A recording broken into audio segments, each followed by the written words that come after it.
요한복음 21장 1절에서 4절까지 말씀 함께 한 목소리를 읽겠습니다. 그 후에 예수께서 디베랴 호수에서 또 제자들에게 자기를 나타내셨으니 나타내신 일은 이러하니라. 시몬 베드로와 다드모라 하는 도도와 갈릴리 가나 사람 나다나엘과 세베대의 아들들과 또 다른 제자들이 함께 있더니 시몬 베드로가 나는 물고기 잡으러 가노라 하니 그들이 우리도 함께 가겠다 하고 나가서 배에 올랐으나 그날 밤에 아무것도 잡지 못하였더니 날이 새어갈 때에 예수께서 바닷가에 서셨으나 제자들이 예수이신 줄 알지 못하는지라. 아멘. 할렐루야.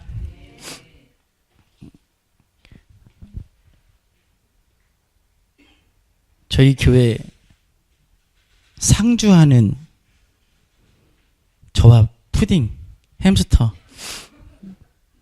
요즘 들어 햄스터가 되게 컸는지 쳇바퀴를 이제는 열심히 돌아요. 이렇게 목양실에 앉아서 일을 하다 보면 저는 어떻게 공사하는 줄 알아요. 소리가 보면은 얘가 쳇바퀴 돌리는 소리더라고요. 이렇게 보고 있으면 참 안 됐어요. 햄스터가. 말로만 우리가 우리의 하루하루가 쳇바퀴 같다라고 얘기하는데 사실 이렇게 뭐 다람쥐나 햄스터가 쳇바퀴 도는 걸 자세하게 본 건 또 오래 본 건 처음이거든요. 근데 보면 볼수록 참 안 됐어요. 그 작은 세상에서 열심히 달려도 결국 제자리. 그래서 제가 얘가 너무 똥을 자주 싸서 또 엄청 많이 싸고 또 숨겨놓고 밑에다. 그래서 좀 밥을 좀 조금 줘야겠다 생각이 들면 또 한편으로는 얘가 먹는 게 낙인데 라고 생각이 들면 또 불쌍해지는 거예요. 먹는 게 낙인 그 존재가 얼마나 불쌍해요. 우리가 때로 살아도 사는 게 아닐 때가 있습니다. 그렇게 쳇바퀴를 도는 햄스터처럼 삶의 의미와 목적을 상실한 채 그저 호구지책으로 하루하루 내가 하기 싫은 일을 하고 내가 만나고 싶지 않은 사람들과 억지로 만나며 그렇게 살아갈 때 살아도 사는 게 아닐 것 같죠.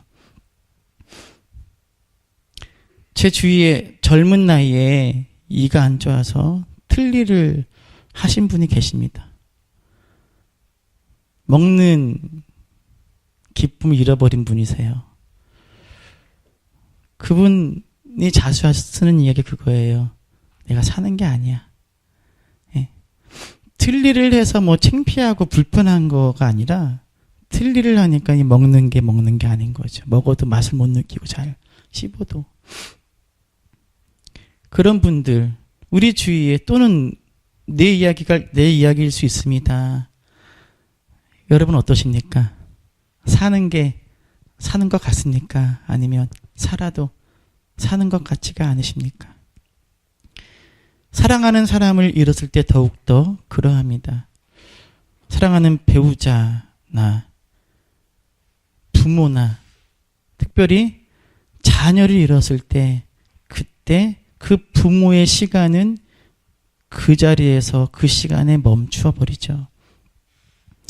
그 이후의 시간은 살아도 사는 시간이에요.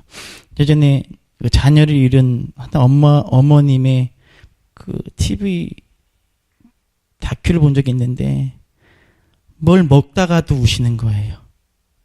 내가 지금 이게 맛있고 넘어가는 게 너무 싫은 거예요. 자기가 지금 자녀를 묻었는데 살아도 사는 게 아닌 사람들이 우리 주위에 참 많아요. 요한복음 21장에 나오는 예수님의 제자 베드로 역시 그러한 삶을 살고 있음을 봅니다. 3년 동안 예수님의 제자가 되어서 하나님 나라 운동에 몸바쳤던 베드로는 예수님이 죽으신 후에 더 이상 살아갈 이유와 방향을 잃고 맙니다. 3절을 다시 한번 읽어보겠습니다. 3절 읽습니다. 시몬 베드로가 나는 물고기 잡으러 가노라 하니 그들이 거기까지만 읽겠습니다. 자, 베드로가 뭐라 그래요? 나는 물고기 잡으러 가노라.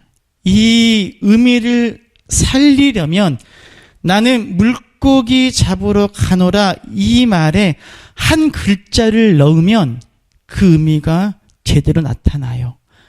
무엇을 넣으면 될까요? 나는 물고기나 잡으러 갈 테다. 3년 전에 예수님은 베드로를 배와 그물을 버리고 사람 낚는 어부로 부르셨어요. 무엇을 낚는 어부요? 사람 낚는 어부. 그런데 이제 다시 무엇을 잡으러 간다고요? 물고기 잡으러 간대요. 하지만 물고기를 잡지만 그것은 더 이상 의미 없는 몸짓일 뿐 3년 전 자신의 일상으로 돌아온 베드로는 사는 게 아니라는 거예요.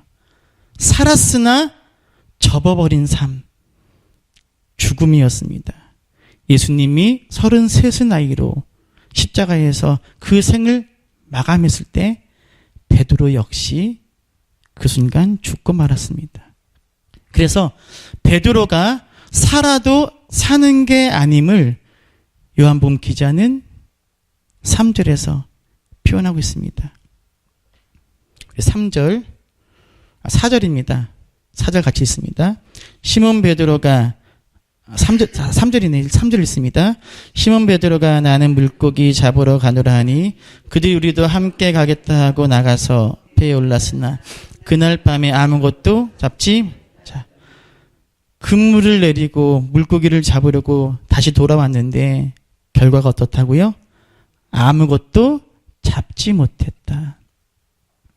여기서 아무것도는 물고기를 잡은 개수, 수량을 이야기하는 게 아니에요. 이 아무것도는 지금 베드로가 살아내고 있는 텅 빈 의미 없는 삶을 이야기해요. 저와 여러분은 하루하루 내 삶의 자리에서 삶을 살아내고 있습니다. 시간을 살아내고 사람을 살아내고 사건을 살아내고 있습니다. 그러나 내가 살고 있는 것인지 또는 내가 사라지고 있는 것인지 모를 때가 많습니다. 살아도 사는 게 아닌 것임을 느낄 때도 있습니다. 내가 진정으로 살아내야 할 삶은 접어둔 채 그저 먹을 것과 입을 것을 찾는 동물처럼 그렇게 살고 있지는 않은가. 그런 생각이 지워지지 않을 때도 많습니다. 내가 이런 삶을 지금 살고 있으면 안 되는데 하면서도 여전히 그런 삶을 계속 살고 있는 나를 발견할 때가 많습니다. 베드로처럼 말입니다. 베드로는 자신이 살아야 될 삶을 지금 살고 있지 못합니다. 사람을 낚는 어부가 아니라 물고기를 낚고 있습니다. 베드로가 어떤 사람입니까? 예수님을 만난 후에 모든 것을 다 버리고 따랐던 베드로가 아닙니까? 누구보다 주님의 사랑을 받았던 제자 아닙니까? 예수님께서 항상 곁에 두시고 특별하게 더 많이 가르쳤던 제자가 베드로 아닙니까? 그래서 베드로 앞에 붙는 말이 뭐예요? 수제자 아닙니까? 수제자. 예수님을 바라보며 바다로 뛰어내려 물 위를 걸었던 베드로가 아닙니까? 예수님이 하나님의 아들이심을 가이사라에서 고백했던 베드로가 아닙니까? 지금 이렇게 다시 물고기나 잡으며 살아갈 베드로가 아니지 않습니까? 지금 베드로는 살아도 사는 것이 아닙니다. 지금 베드로는 죽어 있습니다. 그런데 사실 베드로는 예수님께서 십자가에 못 박혀 죽으실 그때 죽은 게 아니에요. 사실 베드로는 그 전에 죽었습니다. 언제일까요? 네, 맞아요. 예수님을 모른다고 3번 부인했을 때 그때 베드로는 죽었습니다. 그리고 비록 예수님은 부활했지만 베드로는 아직 자신이 예수님을 부인하고 저주했던 그 시간에 멈춰 있습니다. 그 문제가 해결되지 않으면, 스승을 부인하고 저주했던 그 문제가 해결되지 않으면 베드로의 삶은 살아도 사는 것이 아닐 수밖에 없어요. 지금 예수님이, 베드로가 부활하신 주님을 만났어요? 못 만났어요? 이미 만났어요. 지금 만났어요. 만났는데 지금 고기 낚으러 가는 거예요. 왜요? 주님은 부활하셨는데 그 주님이 어떤 주님이에요? 내가 부인하고 내가 저주했던 그분이 다시 오신 거예요. 기쁘기도 하겠지만 무엇이 더 커요? 그 고통이, 그 아픔이 큰 거예요. 살아도 사는 것이 아닌 베드로. 주님이 부활하셨지만 그 주님과 함께 기뻐하기는커녕 나는 물고기 잡으러 간다고 내려온 베드로.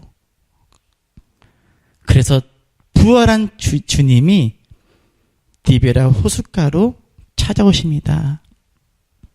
부활 후에 3번째 제자들과의 만남인데, 이 3번째 만남은 올고지 누구만을 위한 것이냐? 바로 베드로만을 위해서 오신 거예요. 베드로를 만나러 오신 거예요. 왜요?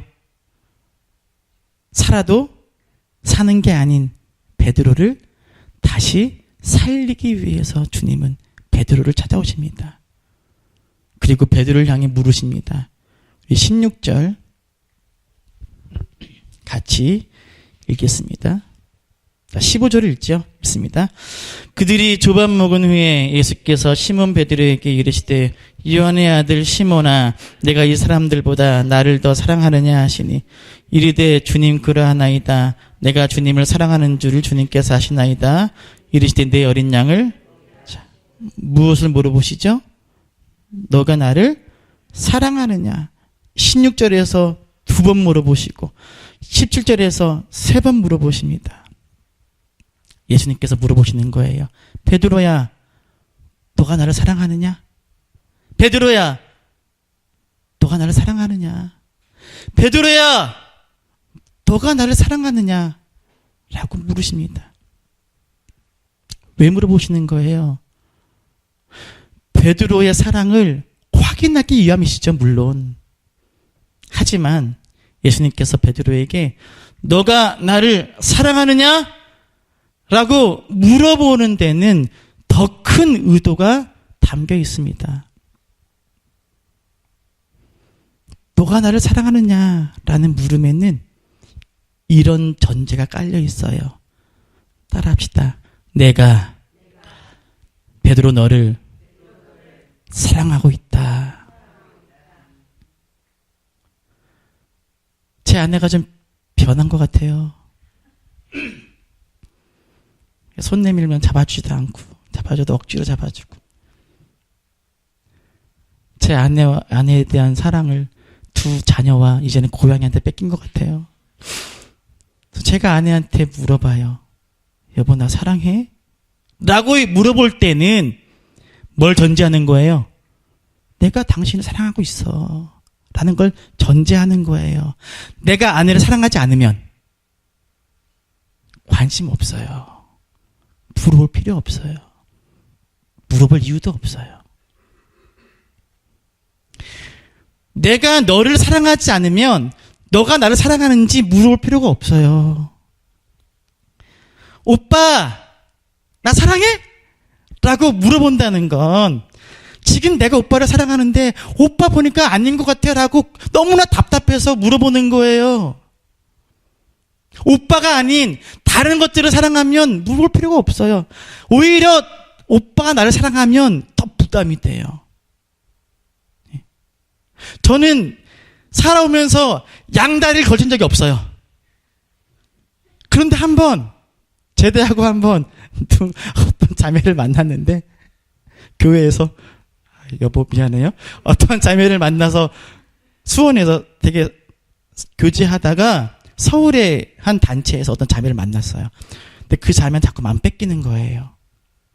근데 이 수원에 원래 좋아했던 자매는 저를 별로 안 좋아했어요. 제가 예전에 말씀드렸던 그 아파트 집에 가서 밤새 자고, 계단에서 나랑 너와 함께 있고 싶어 밤새. 그래갖고 아파트 계단에서 밤새 잤어요. 그런 자매예요. 근데 다른 자매에게 마음에 끌리는 거예요. 여보 째려보지 말고. 그런데 새로운 자매에게 마음을 끌리는 그때 이 원래 있던 그 자매가 촉이 있었는지 저를 점점 더 좋아하는 거예요. 어떨까요? 부담스러운 거예요. 내가 이 사람이 아닌 다른 사람을 더 사랑하게 되면요, 원래 그 사람이 나를 사랑하게 되면 부담스럽고 나중에 싫어요. 귀찮아요. 징글징글해요. 지금 예수님이 베드로에게 베드로야 너가 나를 사랑하느냐 라고 물으시는 건 베드로가 나를 사랑하는지 알고 싶다는 마음보다 먼저 베드로야 내가 너를 사랑해 라고 먼저 말씀하시는 거예요. 왜요? 왜? 이 물음에는 이런 의미가 담겨 있어요. 베드로야 내가 너를 사랑한다. 비록 너가 나를 3번 부인하고 저주까지 했지만 베드로야 나는 너를 여전히 사랑하고 있어. 베드로야 너는 어때? 너는 나를 여전히 사랑하고 있니? 다시 배를 타고 다시 그물을 던지며 다시 고기를 잡고 있는 베드로야 너의 삶은 변한 것 같은데 나를 향한 너의 마음은 혹시 변했니? 아니면 다시 바다로 돌아와서 고기를 잡고 그물을 내리고 있지만 그 마음만큼은 나에 대한 사랑은 변하지 않았니? 죽어버린 내 안에 나에 대한 사랑이 남아있냐? 나를 향한 사랑이 남아있다면 너는 충분히 다시 내 양을 먹을 수 있는 사람 낚는 어부가 될 수 있다. 나에 대한 사랑이 남아있다면 너는 다시 살아도 사는 게 아닌 삶에서 다시 살아날 수 있다 라고 주님은 말씀하시는 거예요. 그리고 베드로가 예수님께 대답합니다. 17절 있습니다. 세 번째 이르시되 연의 아들 시몬아 내가 나를 사랑하느냐 하시니 세 번째 내가 나를 사랑하냐 하심으로 주님 모든 것을 아시오매 내가 주님을 사랑하는 줄을 주님께서 아시나이다. 할렐루야. 주님 모든 것을 아시오매. 저는 여기서 이 모든 것은 결국 무엇으로 보냐면 내가 주님 부인한 것까지, 내가 주님 저주한 것까지, 내가 주님과 함께 죽겠다고 했지만 주님 버리고 도망친 것, 그 모든 것까지 주님은 아시고 그럼에도 불구하고 나를 사랑하는 줄 내가 압니다. 예수님, 저도 주님을 사랑합니다. 비록 주님 모른다고 저주하고 부인했지만 주님, 너무 무서워서 그랬어요. 너무 두려워서 그랬습니다. 하지만 주님에 대한 사랑만큼은 변하지 않았습니다. 주님, 저도 여전히 주님을 사랑합니다. 비록 지금 다시 배를 타고 그물을 던지며 고기를 잡고 있지만 주님, 여전히 주님을 사랑합니다. 이렇게 베드로야 내가 너를 사랑한다 라는 주님의 사랑의 고백과 주님, 내가 주님을 사랑합니다 라는 베드로의 사랑 고백이 서로 뭐하는 순간이에요? 만나는 순간이에요.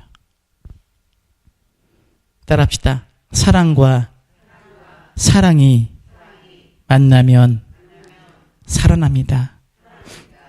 그리고 나서 주님께서 말씀하시는 거예요. 17절 맨 끝에 예수께서 이르시되 내 양을 먹이라. 이렇게 베드로는 다시 살아납니다. 베드로는 다시 회복됩니다. 베드로를 살린 건 예수님의 사랑이었습니다. 내가 주님을 사랑합니다라는 베드로의 고백 이전에 내가 너를 사랑한다라는 주님의 이 고백이 먼저 고백되었을 때 베드로가 살아도 사는 게 아닌 삶에서 건짐을 받습니다. 서머나 교우 여러분, 여러분은 지금 여러분이 살아내야 될 삶을 살고 계십니까? 세상이, 가족이 내게 원하는 삶이 아닌 나를 만드시고 나를 창조전에 택하시고 나를 사랑하셔서 죽으시고 부활하시고 또 여전히 구원받은 성도답지 못하게 살고 있음에도 은혜를 베푸시는 그 주님께서 원하시는 삶을 살아내고 계십니까? 내게 주신 귀한 사명은 잊어버린 채 그저 생존을 위해 살고 있지 않습니까? 나를 예배자로 부르셨건만 주님이 아닌 세상을 섬기며 살고 계시진 않습니까? 내 배를 채우고 내 가족을 위해서는 열심이지만 주님의 일에는 무관심하지 않으십니까? 문제가 있고 장애물이 있음에도 기도하고 하나님께 엎드리지 못하며 그렇게 그 영이 죽어가고 있지는 않습니까? 사랑하지 못하고 여전히 미움의 노예가 되어 살고 있지는 않습니까? 하나님 나라의 시민임을 망각한 채 땅의 노예가 되어서 땅에 얽매인 채 땅만 바라보며 살고 계시지는 않습니까? 이런 저런 이유로 살아도 사는 게 아닌 삶을 살고 있지는 않습니까? 아니, 살아도 사는 게 아닌 삶을 살면서도 살아도 사는 게 아닌 삶을 사는 것 자체를 모르고 있지는 않습니까? 성도 여러분 기억하십시오. 그럼에도 불구하고 주님은 여전히 당신을 사랑하시는 줄로 믿습니다. 저와 여러분이 우리의 삶의 자리에서 주님을 외면하고 무시하고 거부하고 부인하는 삶을 살아도 주님은 여전히 우리를 사랑하셔요. 그리고 우리에게 물어보셔요. 내가 너를 사랑한다. 그리고 이 부활의 아침에 우리에게 물으십니다.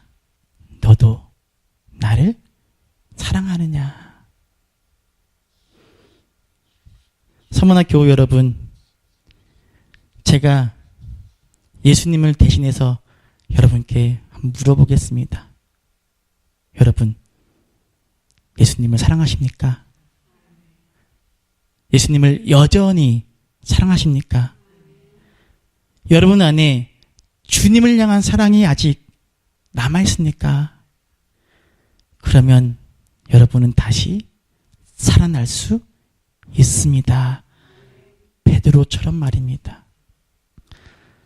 성경에서 제일 못난 인간이 베드로지만 가장 주님의 사랑을 통해서 부활한 베드로, 가장 부러운 사람이기도 합니다.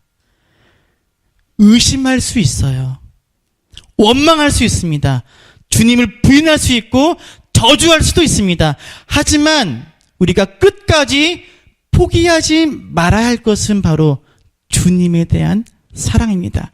그 사랑만 남아있다면 우리는 다시 제대로 사는 인생이 될 수가 있습니다. 제일 안타까운 사람이 그거예요.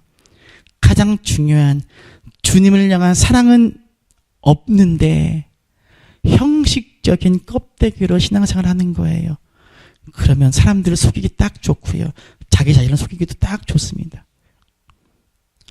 살아도 사는 인생이 아닌데 겉으로 보기엔 살아있는 것 같거든요. 주님을 향한 사랑, 내 안에 있는 그 사랑을 끊임없이 살피고 성찰하고 느낄 수 있어야 됩니다. 주님을 향한 사랑만큼은 빼앗기지 마시기를 바랍니다. 그 사랑을 통해서 우리는 살아도 사는 게 아닌 인생에서 제대로 사는 인생이 될 수 있기 때문에 그렇습니다.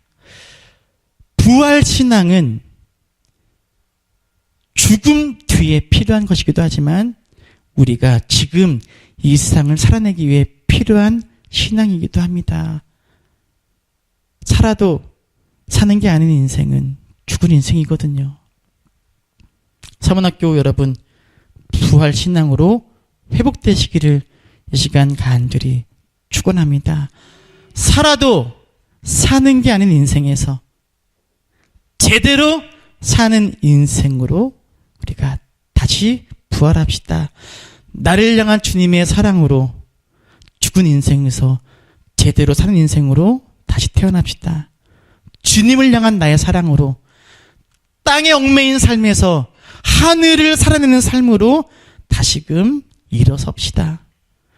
여전히 나를 사랑하는 주님과 주님의 사랑과 그 주님을 향한 내 사랑이 만나는 그 자리에서 우리는 다시 살아날 줄로 믿습니다.